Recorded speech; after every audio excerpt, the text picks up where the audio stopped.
Good evening. My name is Amy Bach. How many of you are here for the first time for a Roadmap to Recovery workshop? Okay. So to everyone, thank you for finding and making the time to come out and be with your neighbors and with United Policyholders and our guest speakers here at the what has been our home for most of the workshops we've been doing since last October. We're very proud and honored to be able to be serving your community. It's a wonderful community, and we are here for the duration. So we're going to get started. The topics we're going to be covering tonight were selected by you guys. We did a little survey to see what kind of topics people really wanted to hear about at this stage. And so we're going to be touching on 3 different ones. Progress payments during rebuilding, and that's how to keep the insurance dollars flowing to pay for the project as you go, and best practices in that realm.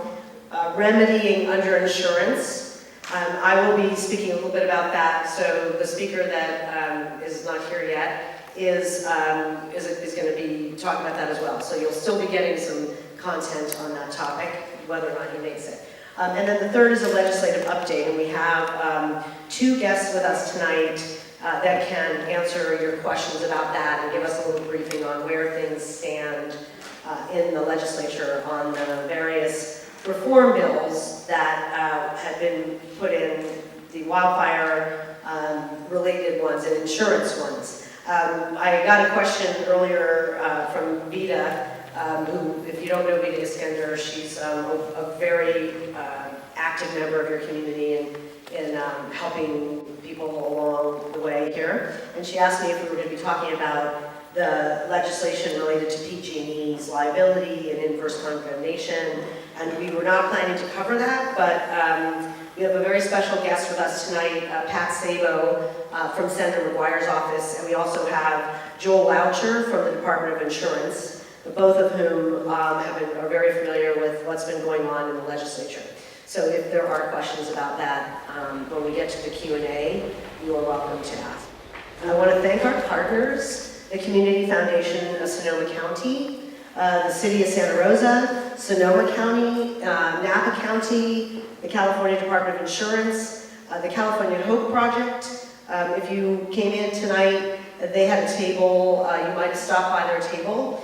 They are funded to offer free counseling. Their representatives are in the back there. And I have a slide in a minute or so that will tell you about some opportunities that you can have to get some support through their project. And then we also appreciate the Tipping Point Community Emergency Relief Fund for making it possible for United Policyholders to be here and staying the course with you on the road to recovery. We are a 501c3. For those of you who are new here or don't remember, that means we're a charity. We're a not-for-profit. We're a voice and an information resource for consumers in all 50 states and the U.S. territories. We have a 26-year track record and a lot of expertise in insurance and disaster recovery. We say we're not for profit, not for sale. We don't take money from insurance companies. We're funded by donations and grants. And then we have a volunteer corps with personal or professional expertise in disaster recovery and insurance. One of our volunteers will be speaking tonight, and then another one, Fred Booker, is out there at the sign-in table. This workshop is intended to be general guidance only, not legal advice. We don't endorse or warrant any of the sponsors listed on our website or our speakers. Our speakers are volunteering their time as educators, and we're very grateful. This is a screenshot of our website, the landing page for the special library that we set up for your community, the North Bay Fire's Insurance Claim Help Library. And when you go to that website, which we encourage you to do often, because we're always adding new material, we offer a schedule of upcoming events, useful publications and articles, and then videos of previous workshops. And our friend Louis here in the front row has been videotaping the workshops, and we are posting them as quickly as we can up on the website. So if there was a workshop that you missed, or you have a neighbor or friend that isn't able to get out for some reason but has access to the internet, you can just go to our website, and right there on that landing page, the uphelp.org/North Bay Fires, and then you just scroll down, you'll find all the videos of the different topics we covered at our workshops. Here tonight, myself, Amy Bach, I'm an attorney, I'm a policyholder advocate. I co-founded United Policyholders, and I'm a former litigator. So in my old life, I could have been one of those people that you could have hired if you felt that your insurance company was treating you unfairly or acting in bad faith, unreasonably. And so I have a background in that type of litigation, but I don't do it anymore. Now I'm a full-time public interest policyholder attorney. Bill Hedden is with us tonight. He's an attorney. He's back there, and soon will be up here. He is with a firm called Consolidated Adjusting. You'll learn a little bit more about him in a minute. We have Steve Jensen with us from the Rebuild Permit Center. He's the manager of that for the city of Santa Rosa. And we hopefully will have Lee Harris, the partner with G3MH and the president of the Consumer Attorneys of California. We have Joel Loucher with us, who's a deputy commissioner with the Department of Insurance. As I mentioned, Fred Booker, our volunteer who went through the Oakland fire and has been here helping out on this project, and then California Hope. Okay, Bill, if you want to come down. Bill earned a law degree from Hastings College of Law and was admitted to the bar in 1979. He's a licensed real estate broker and a licensed B1 general contractor in the state of California. He's also the president and CEO of Consolidated Adjusting, a public insurance adjusting firm. In 1991, he became a PA, and he served on our board of directors for a very long time. He was on our board from 1997 to 2016, and I've learned a ton from Bill. So I asked Bill if he would come today to talk about fund control and keeping the process moving smoothly during your rebuild. I'm here to talk tonight a little bit on a topic that I generally refer to as kind of money flow. So I'm assuming that people in the room have received payments on their dwelling, on their claim from their insurance company, and probably most of you have a mortgage on your property and your lender's name is included on those dwelling checks. So we're going to talk a little bit about the money flow coming from the insurance company initially and during the course of the rebuild process perhaps. We're going to talk about money flow from the lender if the lender is involved in your particular situation. If you do have a lender on your property, they will be intimately involved in the process. They're going to require some documentation.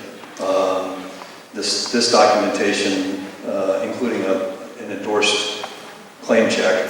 This documentation doesn't have to all be submitted at once. I would encourage everybody to submit the documentation as you have it. It'll help expedite the process, and you want to get your escrow account set up as quickly as possible in the process as well. In addition to generally signing an agreement with your lender that stipulates what their policies and procedures are with regard to regulating the flow of the money, they'll also generally ask for a copy of your insurance claim summary statement. I refer to it often as a statement of loss, but it's a claim summary which highlights how much money has been paid on your claim by your insurance company. The lender wants to see that so that they make sure that they are included in that money coming from the insurance company and are aware. Also, they'll want a copy of your agreement with your contractor that you select to rebuild. That's usually one of the last documents that you'll submit to your lender. First, we'll talk about money flow from the insurance company. Generally speaking, you want to try and get as much money up front as possible. Perhaps even 100% of your claim, including extended replacement cost limits, code upgrade, coverage, plants, trees, and shrubs, which, by the way, money paid on plants, trees, and shrubs will not include your lender's name. So you'll have that source of funds that you can set aside without having to go through the rigmarole of processing it through a lender. But there's a lot of insurance companies out there that are paying 100% of whatever your claim you've documented. If your insurance company does not pay 100% on their own voluntarily up front, and if your insurance company does not pay 100% once they see a construction agreement, you're going to have to probably wait for some of the money during the course of construction. And in those situations, you want to try and be ahead of the game, anticipate, when you'd be able to request that money. So if you're talking about extended replacement cost limit endorsement monies, you want to get in touch with your insurance company and say, we're really close to needing that money, and get the communication, find out exactly what they're going to need. They might want copies of invoices from your contractor and so on and so forth. You want to try and stay ahead of the game.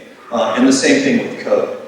In code, oftentimes, you're going to be incurring code costs right up front, your foundation, your framing, and so on and so forth. So if you can provide them with the documentation from your contractor as quickly as possible, the quicker you're going to get the money. If they pay you actual cash value based on replacement cost less depreciation, and certain materials aren't even depreciable in accordance with the current insurance regulations, and I won't bore you with that, but suffice it to say that if there's a certain type of material that can actually last for the useful life of your home, it's not depreciable. So there's ways to challenge the depreciation that your insurance companies are taking. And I would encourage you to do that up front. Again, it's all about getting as much money as you can, as quickly as you can. Also, during the course of construction, you should make your contractor aware if there's something that comes up, and it might be code related, or it might be, something that they hadn't included, and the insurance company hadn't included, and it's a cost. And you still have money available under your policy. You could submit what's called a supplemental claim at that point in time. And when that happens, you don't want the contractor to be sitting on this information. You want them to be communicating with you as quickly as possible about something that's coming up that hadn't been initially covered. And you want to communicate that with the insurance company, get them an estimate for that cost, and get them to adjust that part of the claim on a supplemental basis. Now we're dealing with the lender a little bit. The lender should release every dollar above the amount of the principal of the loan that's remaining on the property. They can hold that money, and that absolutely unequivocally protects their interest in the property. In addition to that money that they're holding, they also have the value of the land that protects their interest. So this would be something that most lenders, if not all lenders, I'm not sure if there's a legal requirement, there might be, but most lenders I'm finding are releasing 100% of the money that's in excess, that they receive that's in excess of the policy, than the principal amount of the loan.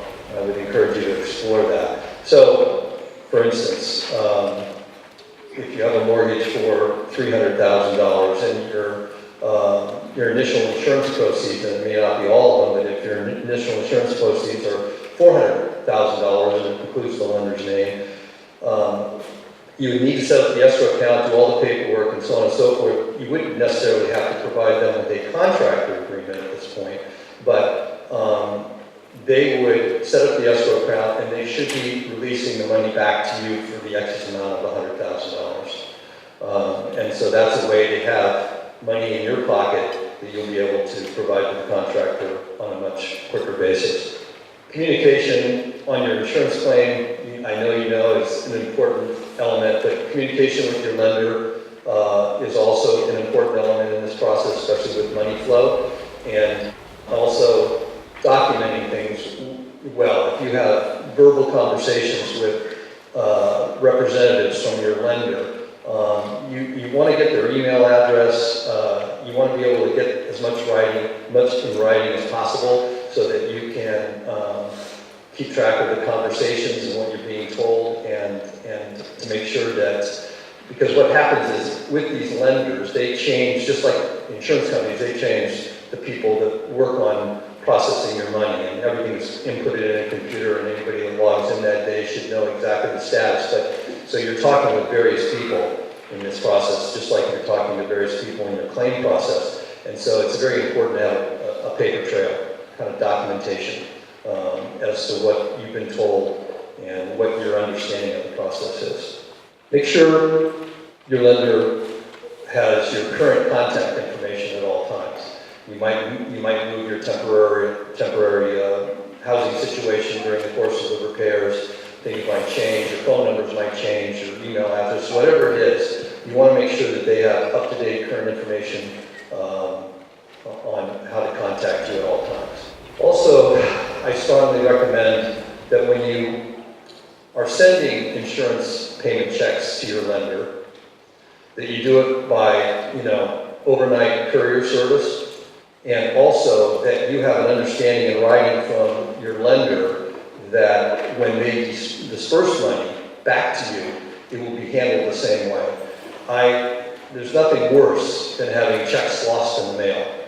So I think it's an extra little expense, but it's totally worth it.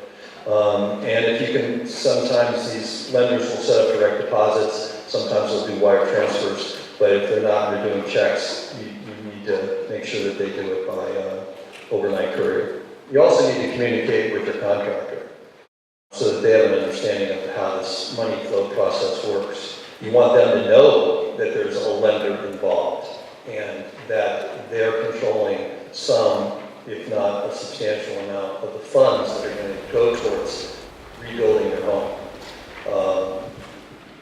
A lot of times, contractors have experience dealing with people that have construction loans, and so they're used to a disbursement process from a lending institution, and this is somewhat similar to that. But oftentimes, the typical disbursement of money with most lenders is usually in increments of 1/3, and 1/3 upon receipt of the contract from your contractor and all the other documentation they require, about 1/3 about the middle way of about the middle of construction, and then the balance of the third when it's substantially completed. Understand also that their policy of doing it in increments of 1/3 can be modified, and I would encourage you to modify that so that it's in alignment with your contractor's draw schedule. If you don't have the money readily available in your account, it's going to take 2 to 3 weeks to get a disbursement from your lender, because you have to contact your lender. The lender's going to send out an inspector or site inspector. That site inspector is going to send a report. Then it's going to take several days to process the check, and several days for it to come by overnight courier. And it generally could take 2 to 3 weeks. So your contractor needs to be aware of that there could be a delay of that length of time. So I would ask maybe in the agreement to include a clause that payment's not due for 2 to 3 weeks after a draw is requested. That would be a good clause to add. I got a question before the program started about course of construction insurance, and maybe you want to just touch on whether people should be looking into taking out their own course of construction insurance, or whether if their contractor has the right coverage, is that okay to just rely on that? That's a good question. Sorry. Yeah. Generally speaking, I think your insurance policy will cover you for the liability during the course of construction. Course of construction insurance is generally utilized and implemented when somebody's building a house from scratch new. They don't have any insurance, and they're not going to be able to get a carrier to provide a homeowner policy because there's no home yet. So there's course of construction insurance.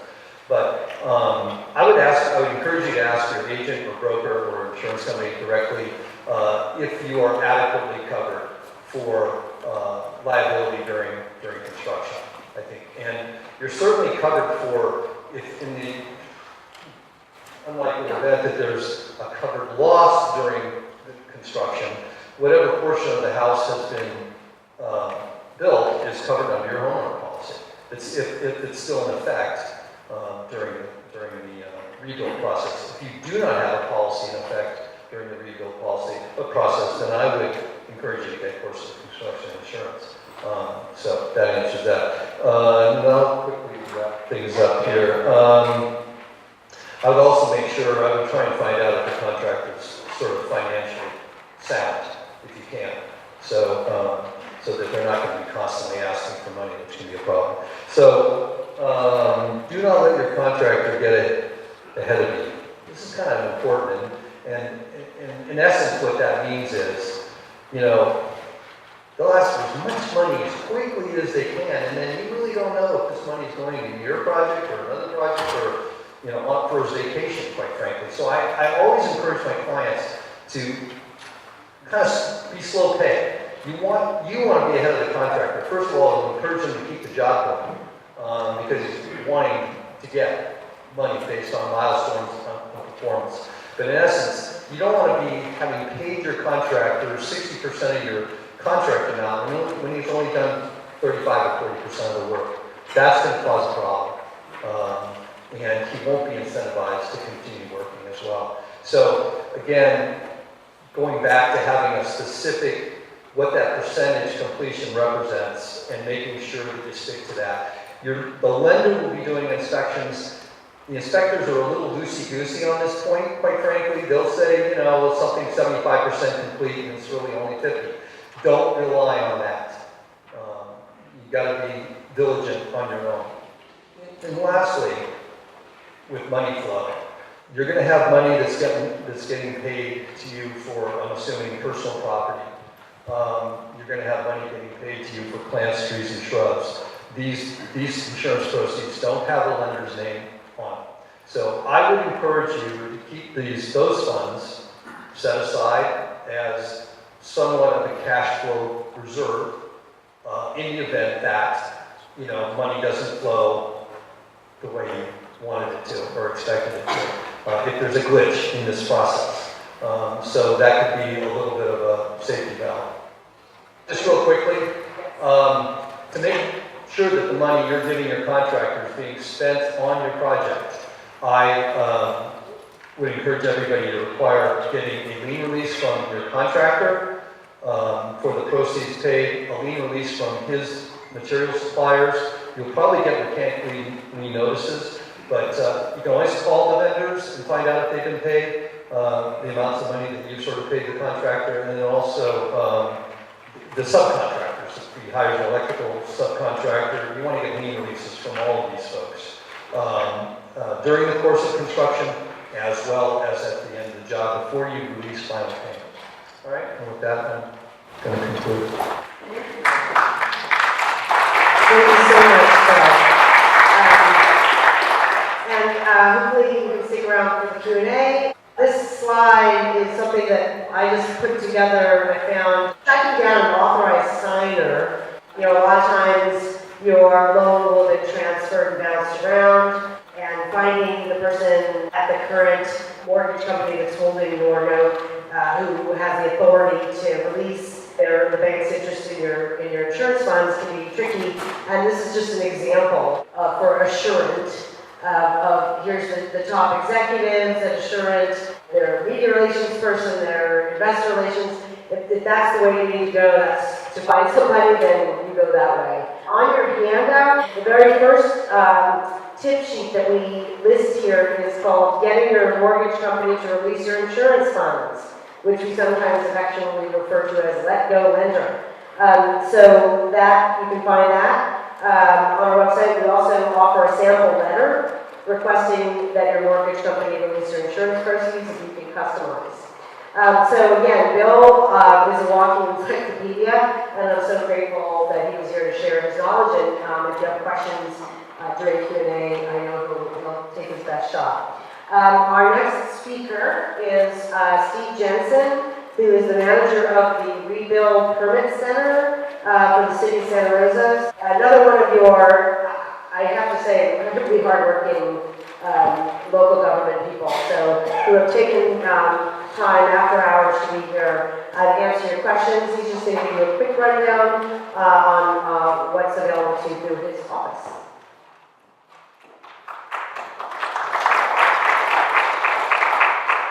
Yeah, I'll just give a quick overview. The city of Santa Rosa and also the county of Sonoma both have rebuild centers, so don't be confused about one versus another. So, I'm located in the city, and I'll speak on behalf of the city. We've been open for about 7.5 months. It's been pretty busy. Lately, we've processed a lot of permits. We're a separate building department, similar to the regular building department. We take in plans, we issue permits, we do inspections. We've branched out to also do planning reviews, so if we have zoning questions, we have planners available. We also have public works inspectors who are out doing inspections out in the streets, looking at public utilities. We've got a lot of work right now with PG&E. Since we opened, as of today, I think we've processed 829 applications so far for single-family dwellings. We've got 7 that are actually completed, which is saying a lot, I think, in 7.5 months. Yeah, and so it's been pretty active for us. I know anyone will be talking about permit cards, and I don't know whether that's Job cards. What is it? Job card, typically when you secure your building permit, you'll get a job card. It's like this, it's green. It's for the city, I don't know what color it is in the county. And this documents when a building inspector goes out to your job site and does an inspection. So every time they go out there, they ask for the job card, they ask for the job set of plans, and verify that the building is up to those plans, and they are approved and have gone through a rigorous plan review. So it's a good way for you to track your progress. And if you have a lender who says, was this signed off by the building department, you can show them the card or talk to your contractor and use that. Another method is through our online services. And we've got a pretty extensive website. Hopefully everybody's been to our website. It's Sonoma County Recovers.org. Yeah. And it has both the city and the county information on there. If you go to Santa Rosa.civicinsight, that's CIVICINSIGHT.com, that will also give you information about the progress of your plan review. So if you have plans in for review, you can check what the status is. Also, it tracks all the inspections. That's probably a better way to check your inspection request and progress. And I did make some more copies, and they were out at the city desk out there. So, and that's pretty much it. So, Okay, thank you. Thank you so much. The city of Santa Rosa has a table out there.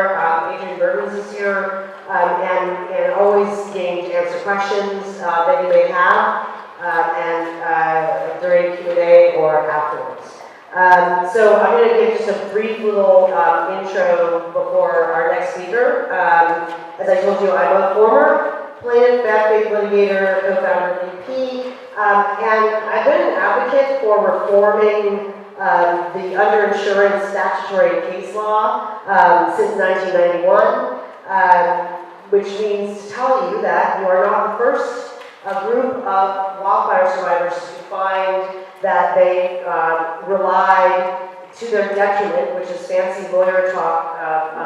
They now learn that they relied on their agent and their insurance company to set their limits correctly. It turns out that they shouldn't have relied on them because they didn't do their job right.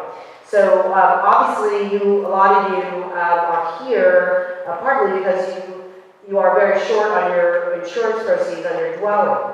And we've been covering in previous workshops strategies for filling the gap, strategies for negotiating to try to get your agent or your insurer to make things right and to reform your policy limits.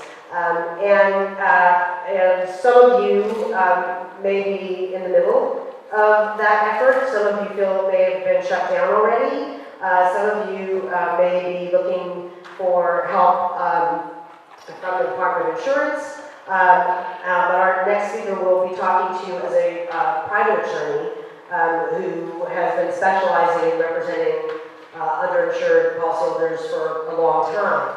Last year, the California Supreme Court issued a decision in a case called ACIC versus Jones. The department trying to help solve this stubborn problem opened up a proceeding to develop some regulations. They gave the insurance industry lots and lots of opportunities to participate and have their say and say, okay, what do you guys want to do to solve this problem? So the department, after hearing all the testimony, and United Policyholders was very active in that proceeding, they developed a set of regulations that said that if the insurance company does set your limits at the point of sale, they got to do it right. They have to be complete with all the components of your home, all the factors that would tally up to its reasonable replacement cost. So this is a pragmatic approach. Okay, so if they're going to put the number on your dwelling, it's got to be complete. Well, the insurance companies, even though they were at the table the whole time, then turned around and filed a lawsuit to block it. And it wove its way through the courts, and it made its way up to the highest court in the state. And our organization was in there fighting, helping the whole time. We filed a friend of the court brief. And when the court had the hearing, we went up to Sacramento to hear it, and they quoted from our amicus brief and talked about how many underinsured wildfire survivors there are. So the court knows there's a problem. They upheld the commissioner's regulations, so those are law. Okay, so that happened, and now all of you have. I'm going to just give you a very quick review of remedies, and then Lee Harris is going to get into the meat of it. The remedies for the underinsured: find, use leverage, and convince your insurer to pay above limits. That it was their fault, that they gave you reason to believe your limits were adequate. It was their mistake. And this is a legal phrase, and Lee's going to explain it a little bit more. You've got to show that your insurance company undertook the duty to set your limits accurately. Okay, and then you seek a retroactive reformation. Again, fancy lawyer talk, just to say that they should adjust your limits to where they should have been. You can sue your agent or broker or insurer as an individual or in a group suit. Or you can sue another at-fault party. So a lot of you may be involved in litigation against PG&E, partly because you're underinsured and you are seeking a way to fill that gap. We went through these steps previously, so I'm going to zoom through them. Checking your policy for obvious errors, calculating the cost to rebuild as was. What your home should have been insured for is a very key piece of information that you need to have.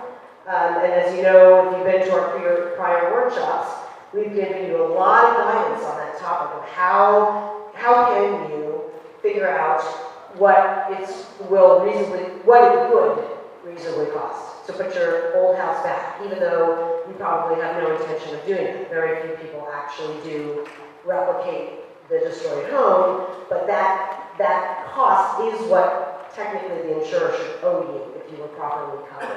Okay, step 3, review the history of how your limits were set. Did you remodel, refinance? Did you change insurers or agents? Did something trigger you to contact your insurer? Did they reassure you? Do you have that proof? Step 4, if possible, seek out and compare notes with other property owners insured with your same company. Others got your company to retroactively increase their limits. How do they do it?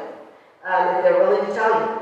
One of the challenges is that when insurers do retroactively reform people's limits, increase their limits, they almost always require you to sign a confidentiality agreement, and that's why part of why the problem keeps continuing, because they'll fix it for some people, and then those people are not allowed to share that information. So we really, the problem just keeps on going. Step 5, make a clear written demand that they honor the promises, go up the chain of command. And step 6, consult with an experienced policyholder attorney, ideally before allowing your insurer to interview you, or take a recorded statement, or get you to answer questions that they may give you. Visit our Find Help section of our website as a starting point to find the right lawyer. And those of you who are on VITA's the State Farm listserv, or are participating in one of the other company groups, and you can, VITA's here, VITA, raise your hand. So VITA's here if you are looking to be part of a group, or you want to form your own group. VITA is a great facilitator and helper, and wants to be part of your solution. We do know that people are getting questionnaires, particularly we know State Farm has sent out some. And I'm going to turn the mic over to my old friend, Lee Harris. He is a partner, a policyholder attorney with a firm that goes by the nickname G3MH because his partners have long last names, but I'm not even going to try. Not only is he one of the preeminent policyholder attorneys in the country, he is currently the president of the Consumer Attorneys of California. He's a longtime VP supporter, and he has been schlepping up to Sacramento along with myself and others in this room to try to get the wildfire insurance reform bills through. You'll be hearing afterwards from Joel Loucher and Pat Sago a little bit more about how that is going. But right now, I'm going to turn it over to Lee to talk about if you do end up going to a lawyer, what you need to know. So, first of all, I want to thank Amy and United Policyholders. I've been working with Amy since the Oakland Hills fire. And I know the great work she did there and organizing United Policyholders and trying to maximize recovery. And I had a lot of experience in the Oakland Hills situation and other wildfires and home disasters since then. My first experience, just to give you a little background, my first experience in a fire situation, recovery against an insurance company, was when I came home one night. And there was a pile of debris in my driveway. And the kids were dancing around and they said, "Mr. Harris, we'll never figure out what happened to your house." But of course I did, and then I had to deal with the adjuster just like you. So I do have some personal experience in that regard, and I know the frustration that you have. I wanted to talk a little bit about the background of the law that has been developed. Amy mentioned the recent California Supreme Court case,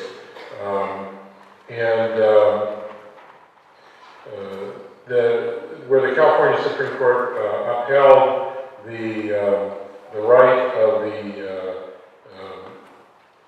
insurance companies of the insurance commissioner in Association of California Insurance Companies versus Jones. Jones is Dave Jones, who's the insurance commissioner.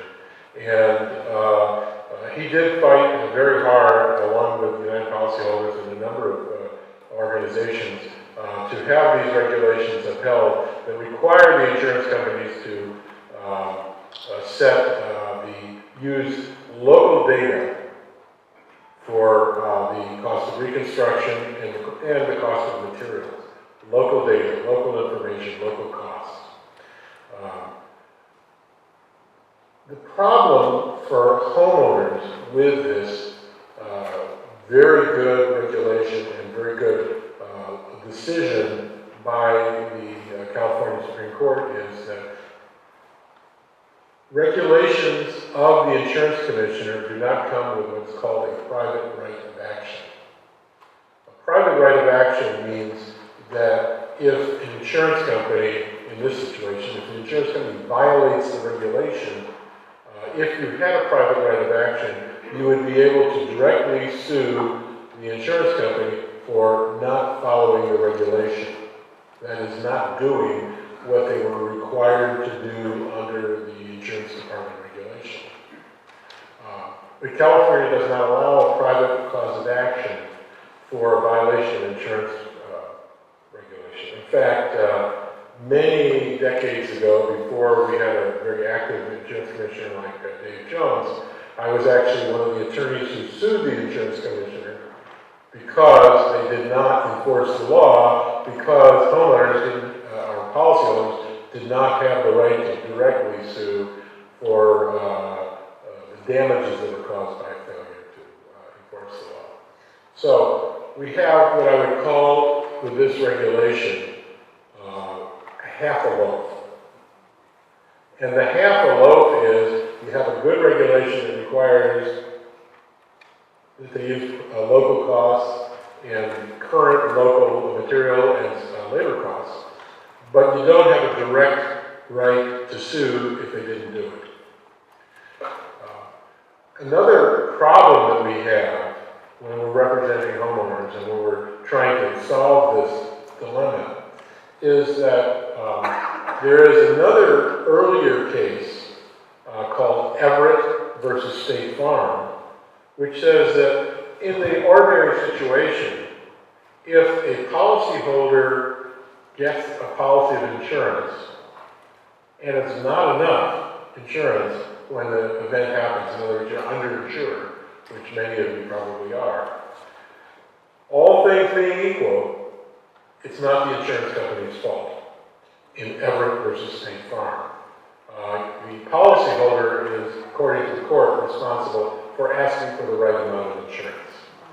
Now, I've been doing this for a long time, and I know Amy's been doing this for a long time, and I don't know about you, but I have never heard of a situation where a policyholder called up their insurance company and said, could you please underinsure me? I just haven't seen it happen. So, most people do rely on the people they've hired to recommend the correct amount of insurance. And yet, time and time again, they don't have it. In fact, I think your latest numbers, Amy, are something like 55 to 60% of the people who've been involved in these latest fires have been significantly underinsured. And yet they all, at some point in time, had called up their agent and asked to be insured. Now, there are exceptions to this if everything is equal rule under Everett, that the insurance companies get off the hook. And after the Oakland Hills fire, during that situation, we were able to successfully obtain insurance, or help our clients and the victims obtain adequate insurance because of a number of things that don't exist anymore. One is that at that time they had full replacement cost policies. Full replacement cost policies went away. And now you have a variety of modified or no replacement cost policies. Basically, you have insurance policies with something of an override, 20 to 50%, as you probably well know. So full replacement costs went away. Another thing that occurred was that when the policies were issued, there was a law that was passed ostensibly for consumer protection, but I think in many ways for insurance company protection. When you are first issued the policy, and usually at each renewal, you'll receive a sheet which has a bunch in front of the policy, or part of the package you get, with a bunch of X's, boxes that can be X'd. One says full replacement, another says partial replacement, another says no replacement cost. Now the first one, full replacement, doesn't exist, and so one of the other boxes is checked, always. And that is a disclosure that insurance companies use to say, we disclosed that there was not full replacement cost coverage. We disclosed, and you have been notified in big bold letters that there isn't necessarily enough money there. They use that to help bolster their Everett versus State Farm defense that it's your responsibility as a policyholder. But nonetheless, there have been many situations where we have been able to assist people through organizations like this and on an individual basis in getting the kind of coverage that they thought they were going to get. So, if you have made a representation, a request for a certain amount of insurance, and that has not been given to you, in other words, if something you have specifically asked for has not been given to you, then you have a basis for claiming that the policy should be reformed to give you what you actually asked for. Another basis for getting the policy reformed is if there's a clear mistake that was made. I'll give you an example without going to a specific case, because as Amy mentioned, many of these cases are resolved under confidentiality. But there have been situations where square footage was mistakenly put down. For example, if there were two pieces of property that were being insured, they may have accidentally used the information from one piece of property, which was smaller, and obtained the insurance based on that square footage for the other piece of property. So there are a number of things that may have occurred factually that were mistakes. Another example, and I'll tie this into these questions which are up on the board in a minute. But another example of mistakes that could be made is when a property is purchased, it is oftentimes the case that in the escrow for the purchase of the property, there are directions, for example, from the bank. The bank may want to make sure that its mortgage or its loan is well secured. And they may give instructions to make sure that there is a full replacement cost insurance policy in the escrow instructions.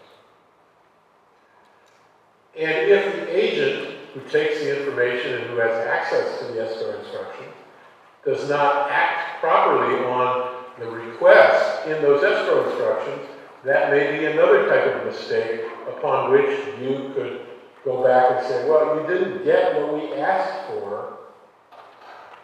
You made a mistake.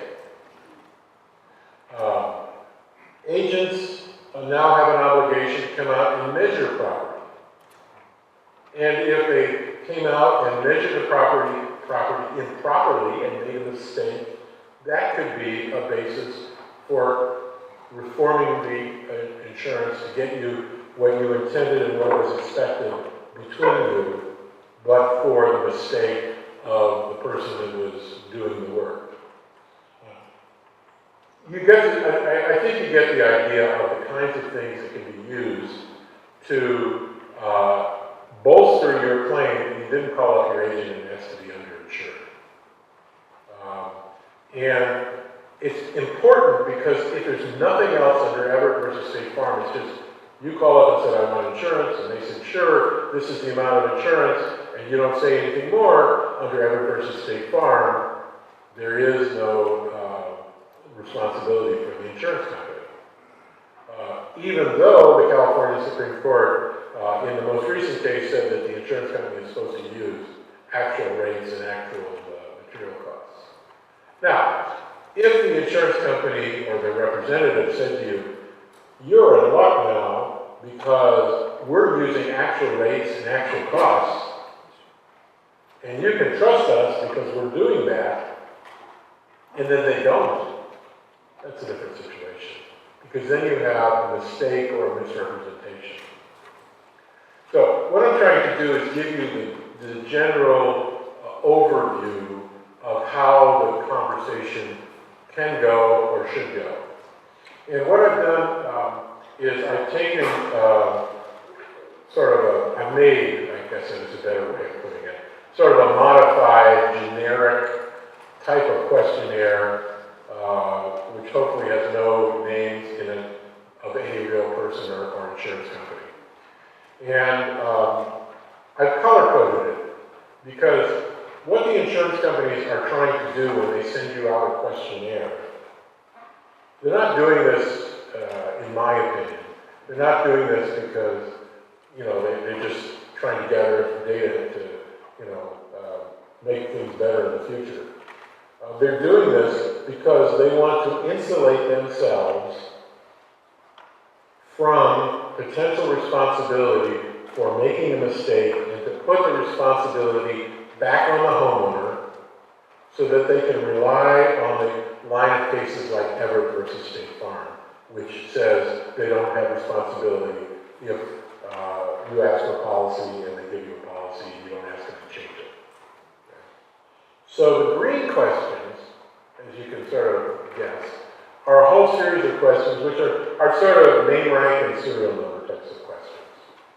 And those, when you're dealing with the insurance company, as Amy mentioned, you want to make sure, if you can, you get the questions in writing so you can see what they are and you can think about them. Particularly for people who are in a protected class. So anyone who would be over 65 might be considered to be in a protected class. And frankly, anybody who has been through the trauma of having their home destroyed is in a pretty good position to say, I'm really not in a good position to have a recorded conversation with you about this stuff. It just gets me so upset. I know that that's true. And it would be much easier for me, for example, to have you send me some questions so I can actually have time to think about it and get back to you. Now, keep in mind that each policyholder does have an obligation to cooperate with their insurance company. So, for those people who would like to act like an ostrich and bury the questions, this is not a good idea. Because then you're not fulfilling your obligation and duty to the insurance company. And as Amy mentioned, I've testified on a number of situations before the Assembly and State Senate. And I know that the insurance committees of those legislative bodies hear constantly how the insurance companies are trying to investigate these matters and trying to resolve them together, all of the facts. And one of the things that they do is say, well, the people don't cooperate with us. They don't respond. So you do have an obligation under your policy to cooperate with the insurance company. But that doesn't mean you have to fall on the sword for the insurance company. You have an obligation to cooperate, but you also have an obligation to yourself to make sure that the answers are responsible and reasonable and do put the matter correctly from your point of view. The yellow questions, such as the first one that I have here, you've made an inquiry regarding your policy limits. What specific concerns do you have regarding your policy limits? Well, I'm going to guess that nobody would say they're too high. The concern you have is presumably that you didn't get what you asked for. Okay. If you represented to the insurance company that you wanted to make sure that you were completely covered to cover the actual costs and the full replacement and that you wanted to do this, and they didn't do it, that would be a concern. So in responding to these questions, you want to make sure that you think about them in terms of holding the insurance company responsible for not doing something that you asked them to do. That's the critical part. not doing something you asked them to do, or that they made a mistake doing something that they were requested to do. Now, the red questions that I've marked are what I would call loaded questions. Did you meet with a sincere insurance agent or any member of his or her staff in person to purchase this homeowner's policy? Please be specific and identify the specific persons with which you met to complete the homeowner's application.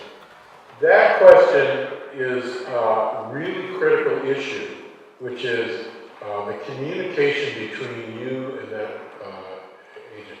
If you never met with anybody, if you never had any conversation with anybody, if you never had any communication with anyone, it is very difficult to say they didn't do what you asked them to do.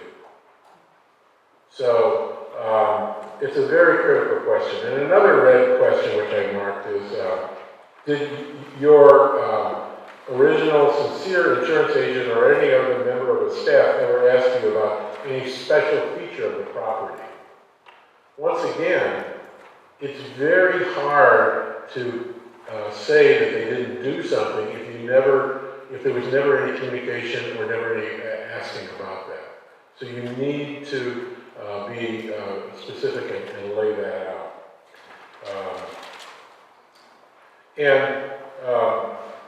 And then there are a whole series of questions, one of which is a favorite of mine. Were your policy limits increased? If not, why not? Well, think about that. Because you didn't do what I asked you to do, and you didn't do what you represented you would be doing for me. So they're attempting to take their mistake, and then if they were increased, how was it calculated? Well, that's what they know. You may be trying to find that out, or you may, in some situations, you may know they made a mistake. You may know that they inputted the information into their calculator incorrectly. For example, they may have described your home with a different type of exterior, or they may have described your home as a different level of construction. And you may know that. And if you do, if you found that out subsequently, you might want to mention to them in return that they inputted incorrect information that was not given to them. Now, what I've tried to do here, because I know we're running out of time, what I've tried to do is give you a sense of how these kinds of questions can be responded to and the context in which they're being asked. I can't give you specific advice, for your specific situation, of course, but I think if you understand where they're coming from and what the context is, you'll be able to do a better job in handling these questions. But I want to remind you, it's very important not to ignore them, because you do have an obligation to cooperate, and they will use that against anyone who doesn't cooperate. Thank you.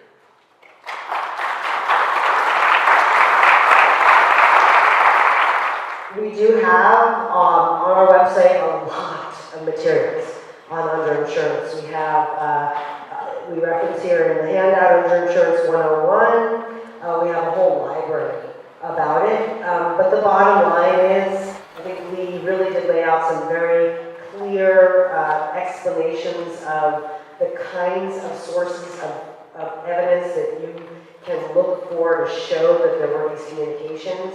The escrow notes from the bank, any kind of, you may not have phone records going that far back, but if there is any kind of transaction that would have triggered the communication, the conversation, those are the kind of things that you want to use. Our next speaker tonight will be Joel Boucher, and he is a Deputy Commissioner with the California Department of Insurance. That's their website, insurance.ca.gov. They handle consumer requests for assistance, otherwise known as complaints.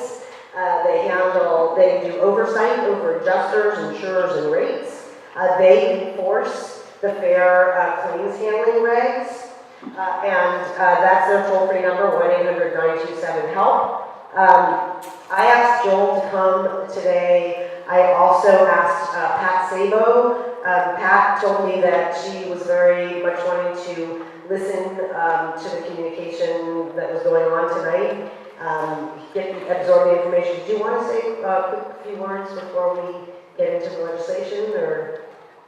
Basically, I'm just here to listen to you. If you have specific questions on legislation or how our office might be able to assist you, please see me, and we'll do what we can to get answers. And I can update you on legislation if you wish. But I think Joel's going to handle most of that. He has most of the bills and let you know what's going on. I do have a couple of pieces of information on the latest. Great. So what we're going to do is, thank you so much, Pat. And I have to say, Senator McGuire and Senator Dodd and the Assembly members, I was very, very impressed by all of them in Sacramento. They worked so hard to try to get these bills through. So, you are being very well represented up there, in my opinion. And so Joel's going to go into the details. What I put up here on the slide were the positions that my organization put in when we put our letters in, the ones that we strongly supported.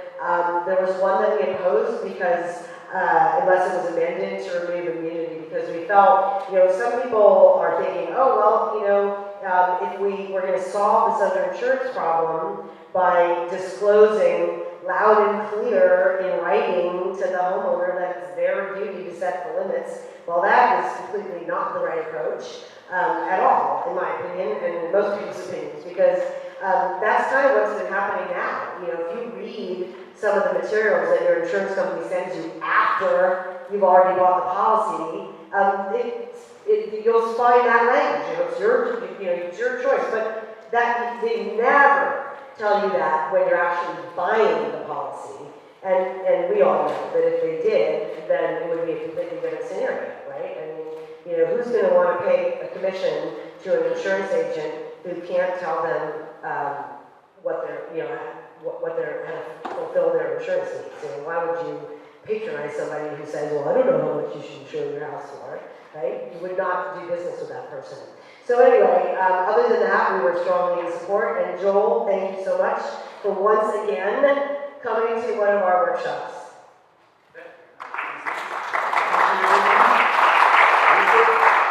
All right, thanks everyone, thanks for coming tonight, and I am going to reiterate a couple things people just said or have said during the evening about United Policyholders. I work for the Department of Insurance. I've worked there over 30 years. We have a consumer services division that is there to respond to your complaints or concerns. The number was up at 1-800-927-4357. We can put that back up. But we have an 800 number. We've heard from several hundred people, but we are there for anyone who wants to call. You can call with a question, or you can file a complaint and get more assistance. Maybe they can't do all you would like for them in a lot of instances, but they help a lot of people recover a lot of funds. I do want to mention one of the things that Lee commented on about the disclosure you get. Every homeowner's insurer gets that disclosure every 2 years, residential property disclosure. So if insurers are using that to in any way assert, well, you've been informed and it is on you to determine that your limits are accurate. That form does not assign responsibility. Make that very clear. It advises people to look at their limits and try to get their limits where they should be. But the Everett case that Lee mentioned, very important. It avoided going, which is exactly what insurers wanted that form to say, which is it is your responsibility to get your limits right. I also want to add, besides the kudos to Amy and her team and all the volunteers for United Policyholders, I was going to say, we don't have the staffing up here in this area to come up frequently the way United Policyholders has done again and again. And Tony Signorelli, one of our other deputies, and I have joined in several times, but we really admire the efforts of United Policyholders. I hope you will not only utilize our 800 number and get assistance from us, but turn to them for assistance too. They, as Amy mentioned, they have a lot of valuable information, and I come not only to try to give you some information, but also I learn at every one of these events myself. When I was asked to talk a little bit about the legislation, I kind of thought of it as, well, I'm coming up to deliver the bad news, but it really, I'm going to put it not in those terms. It's really mostly a lack of good news. Does that work? You know, when you have events like this, that is the opportunity, unfortunately, through the legislature to try to improve the situation for consumers and policyholders.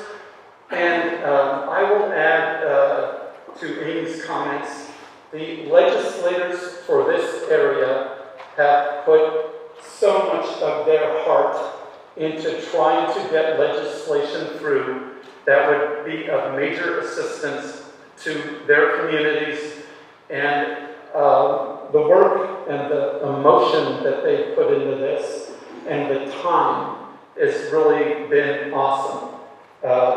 There are some bills that have gone through. One of them is AB 1799. You see right under the opposed list amended. That is require people to give, or insurers to give a complete copy of the policy to insurers after these events where they've lost their policy in the fire. Many insurers here at some of these workshops were complaining that the insurer was only giving them like a deck page or some summary of the policy and not the complete policy. This makes sure that they get that. There are several bills that are still in play, and I'll start with those. One of them is maybe one of the more important bills, SB 894 by Senator Dodd. He just appeared before the Assembly Insurance Committee. As I say, 894 moved successfully. 897, really the one that would have relieved you of having to do the inventory for your contents, had so many amendments diluting it, imposed upon it, that Senator McGuire just had to give up on it because it wouldn't have been any value. But he didn't give up on it until he fought like crazy to try to get the committees to put that through. Unfortunately, as you might guess, the insurance industry has a lot of influence with the legislature, and they're more inclined to listen to the legislature than to consumer groups. I will say that there were also many people from this community that came up to testify for those bills. Some people brought all the paperwork from their inventory, stacks and stacks of paper to show the difficulty of it. It was great that they made the fight, but unfortunately it did not convince the legislature to move the McGuire bill forward. What exists still in the Dodd bill, and so I guess I should give this overall cap too. None of these bills, as they do move forward, are retroactive. So they do not reach back, right, to benefit the claims that have occurred. They are for future claims. And while you might, feel that, well, that's not fair, the benefits, there are many benefits, I gotta say, that you receive from legislation from legislation that was only passed after previous fires. I mean, it's how it works. So many of the protections you do have came from bills after the fires of 2003, 2007, and 2008. What else is remaining? There is the Levine bill, 1,800, right to full replacement costs. That is still moving forward. The mandatory offer of extended replacement cost coverage. That is moving forward, AB 1875, but that is in a diluted or diluted? We'll go with diluted version. The 24-month right to sue in AB 2594 by Friedman is still in play and even has an urgency clause that would put it into effect immediately upon passage. But the others, the debris removal bill, AB 1923, has folded. AB 2611, I don't know if that's on there by Old Multi, has folded. SB 1291 by Dodd, independent adjusted bill, has folded due to insurer opposition. And as I mentioned, 1897 has folded. So there is still, I want to say some of this, the Dodd bill that still exists, and I'll finish with this, right, because I'm out of time, but would provide an extension of the ALE. But I also want to kind of counsel you that you can fight to extend your ALE whether or not this bill goes through, your additional living expense. If you have made a diligent effort to be moving your construction process along, and you still have limits under your ALE available to you, you can make that argument to your insurer that you have acted responsibly and they should give you extensions of time for that. So it is still in the bill that you can fight for it on your own or get the Department or United Policyholders in on the discussion. So I'm sorry to hear that. Again, I'm going to, let me just end with our phone number. That's 1-800-927-4357. Please take advantage. It is free to use the Department of Insurance to assist you. I wish you the very best in your construction process and in resolving your claims. And call the department with your underinsurance problems as well. Right? We will do what we can. We have a mediation program, but we will also look for many of those same instances that Lee mentioned earlier about misrepresentations and such by the agent. While the insurers try to give you a lot of documentation that would resolve themselves of responsibility, being human, many times agents will offer a guarantee, and that kind of breaks the spell and pushes liability on the insurer side. So keep that in mind. You really want to, Lee pointed out, think back of how your limits got to be where they are today.